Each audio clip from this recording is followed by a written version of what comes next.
pass through the one side of the string through this bugle bead again.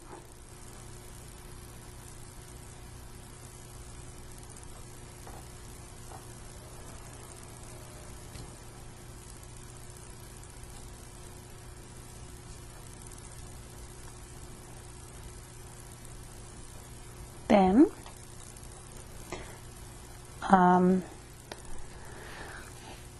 I'm going to go around this ring part with those two strings again. To do the reason why I'm gonna do it is right now my band looks like this. Doesn't look pretty. On the other hand, this ring looks very nice. This is after I went back one more time with those two strings. So it's time consuming, but it will make a big difference. So we are going back to the other side, doing the same motion to make the band parts strong. So all you need to do is just keep passing through the bead like we've done a little while ago. So after 2 beads, you're gonna go past this part. And to make it efficient, you can use just the one side of the string and go zigzag to reach to the other side. It might you might find it easier to do it since you don't need to switch hand every time. So please do so and reach to the other side. I come up to the other side of the ring, and now you can see it's very steady and nice shape. So now I'm going to cut the string right here since the bugle bead has very tight space.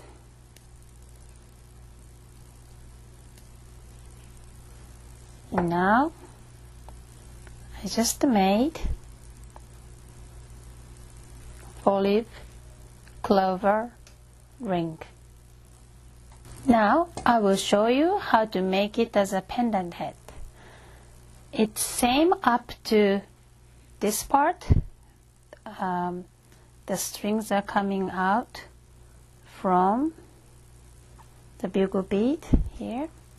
So same as before, we're gonna go pass through this bugle bead right here.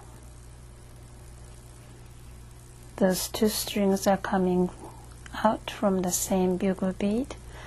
Just for information, these bugle beads actually have a much bigger hole than the bugle bead I used a little while ago. So it's very easy to pass through. So if you have a chance to see the hole before you purchase the bugle bead, I highly recommend you to get the bigger hole bugle bead. It will be easy to work with. And this time since it's pendant, I want to make it a steady shape. So I'm gonna pass through the bugle bead here with the one side of the string, and also here. Then make those two strings coming out from the same bugle bead. Anyway, it's okay. That you can, when you're passing through the bugle bead, maybe you feel some of them are tighter than the other one, and then you need to pick the one has more space, feel much loose one. Then you need to pick 7 of 2mm bead, since this time I'm using the gold color, gold tone for the base, I'm using the gold colored 2mm bead. But of course when you use the silver color, you need to use the same tone for everything. Then you can tie a knot here.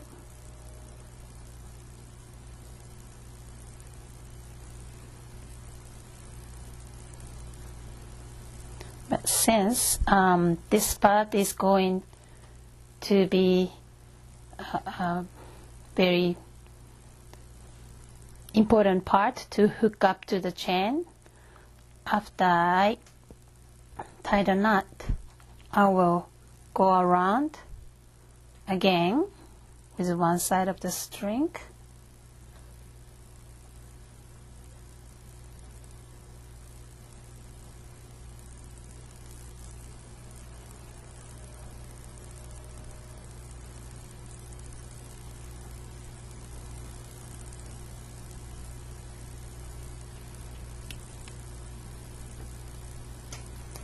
The another thing that why I use the 7 beads, not the 6 beads like we did for the ring, is normally the only top part get the force, the hanging the pendant, and if it's even number, it will be in between the beads, which is just a string.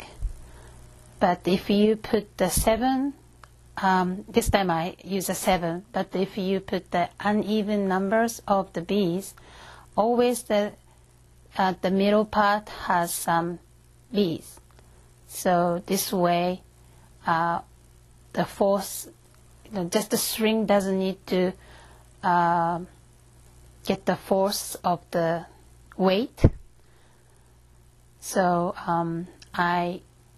I like to do this way, but it's up to you. You can use just the even number of the beads. But now I'm going to pass through these strings. One was resting after the tie the knot, and then the other one I pass through those round beads. And also this one pass through the bugle bead.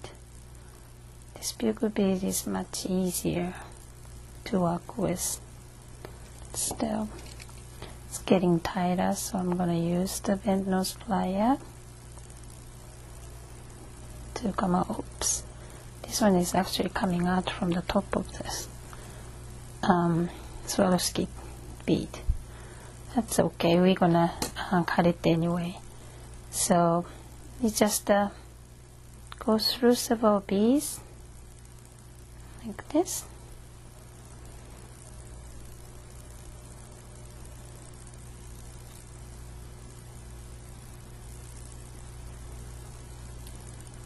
Then, using the flash cutter, you can cut the string.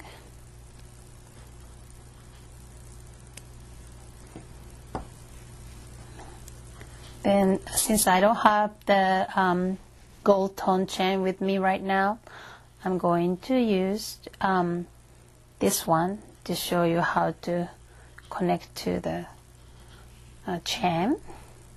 So you need to bring out the jump ring. I think this one is like 5mm jump ring. Using the 2 chain nose pliers or bent nose plier, open it and hang it. Then put the chain inside and close it. Now you just made a 4-leaf clover pendant.